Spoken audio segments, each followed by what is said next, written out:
So the most thoroughly documented historical case of anger killing someone is John Hunter, the Scottish surgeon considered the father of scientific surgery.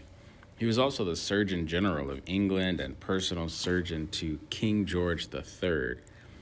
But Hunter suffered from angina pectoris, which is chest pain, for the last 20 years of his life.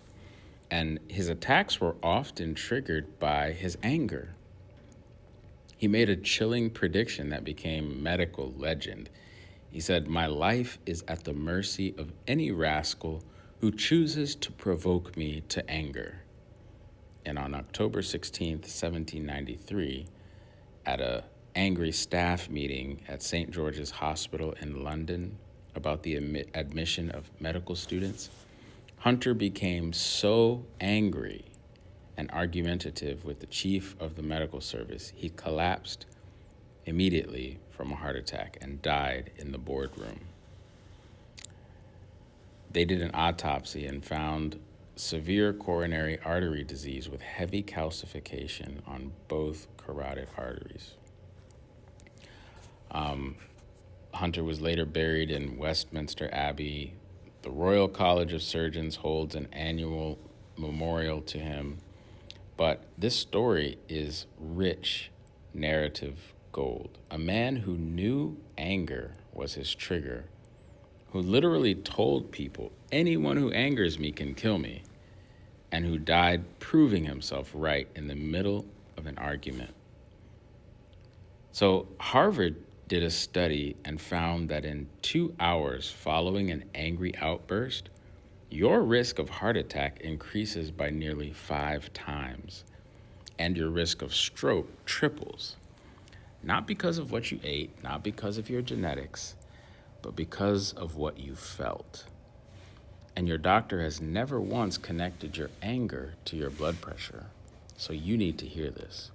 My name is Joel. I'm a registered nurse and a naturopath for over 20 years, and I can tell you from 2 decades of watching patients, the angriest patients always have the highest numbers. Always. I've watched someone get a phone call that upset them, and 10 minutes later, their systolic pressure had jumped 30 points. Anger and blood pressure are connected at the chemical level, and once you see the science, you cannot unsee it. The moment your anger fires, your brain activates fight or flight. Your adrenals start dumping cortisol and adrenaline into your blood. Your heart rate spikes, your blood gets thicker, your body increases clotting factors because all of it's preparing for injury. All of that happens in seconds, every single time you get angry.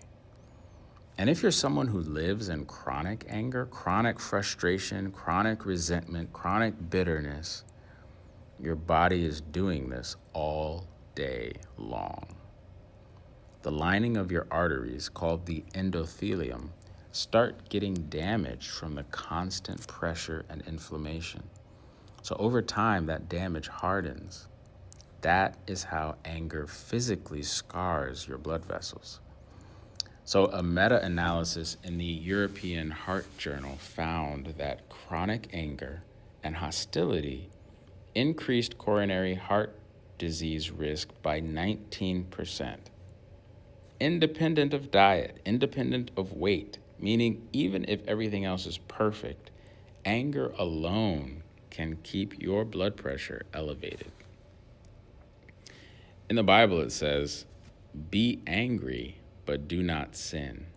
Do not let the sun go down on your anger." That's not just moral guidance, that is a health instruction. God is saying anger will happen. You're human, but don't carry it overnight.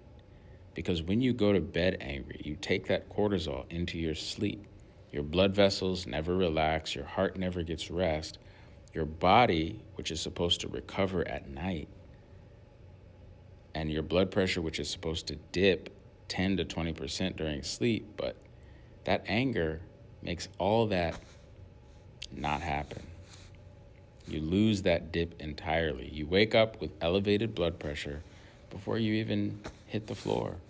God told us This thousands of years before science ever measured it. So here's the anger protocol. You're going to want to save this.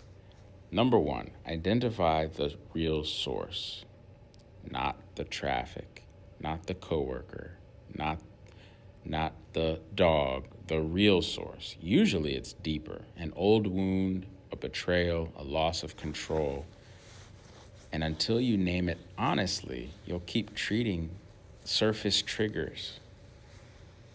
Number two, release before sunset. Every single day before bed, do 4 minutes of box breathing. Every time you exhale, consciously think of letting go of that anger and thinking about what you're grateful for. Because where your energy is, where your focus is, your energy follows. Number three, magnesium and chamomile before bed are a great way to help rid your body of that extra cortisol. Also, taking an Epsom salt bath is a great way to get the magnesium in. Nice, relaxing bath. Put on some candles, some nice music. And then cut off your phone an hour before bed. All screens, because that blue light really affects your sleep and causes your cortisol to be even higher. Number four, walk 20 minutes a day. Just get outside, deep breaths. Walking is a great way to combat anger that causes your cortisol to spike. Your anger is doing more damage to your body than salt ever has. And the person you're angry at is walking around with a normal blood pressure while yours is through the roof. That's not justice. That's self-harm with a slow fuse. So share this with someone who runs hot. It might change how they see their health. My name is Joel. Be your own doctor.